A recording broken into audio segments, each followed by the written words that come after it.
देश को तोड़ने की कोशिश, सीटों को कम करने की कोशिश, दक्षिण और उत्तर का झगड़ा कराने की कोशिश जो मोदी की थी, उसको नाकाम करने का काम इस बिल को गिरा करके विपक्ष ने किया। सब बीजेपी कह रही है कि विपक्ष जो है वो महिला विरोधी है। ये महिला विरोधी, अरे भाई महिला आरक्षण बिल था ही नहीं। Sir look at the camera. आप बताइए 2023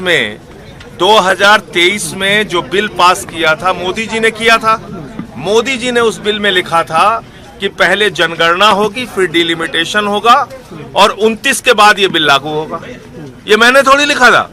2023 का बिल पढ़ लीजिए। तब हम लोगों ने कहा भाई 543 में 33% आरक्षण आज दे दो, 24 में चुनाव करा लो। तब नहीं माने ये। आज फिर हम दोहरा रहे हैं, कल लेके आओ स्पेशल सेशन, एक दिन का और बढ़ा दो। अभी तो है कल का सेशन। 543 में 33% आरक्षण देना हो आज दे दो, आज दो। लेकिन आप टुकड़े टुकड़े गैंग की तरह देश के राज्यों को तोड़ने की जो कार्रवाई आप कर रहे हैं, अभी दक्षिण और उत्तर का झगड़ा कराने की कोशिश जो आप कर रहे हैं, बंगाल की सीटें आप कम कर रहे हैं, तमिलनाडु की सीटें आप कम कर रहे हैं, उड़ीसा की सीटें आप कम कर रहे हैं, ये किससे पूछ के कर रहे हैं? किस आधार पर कर रहे हैं? 2011 का सेंसस कैसे माना जाएगा?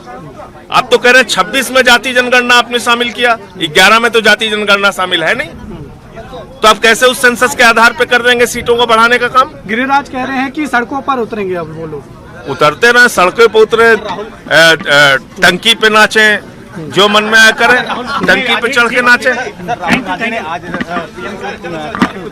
खाली एजेंसीज कर लेते हैं, खाली एजेंसीज कर लेते हैं। उज्ज्वल जी क्या कह रहे हैं?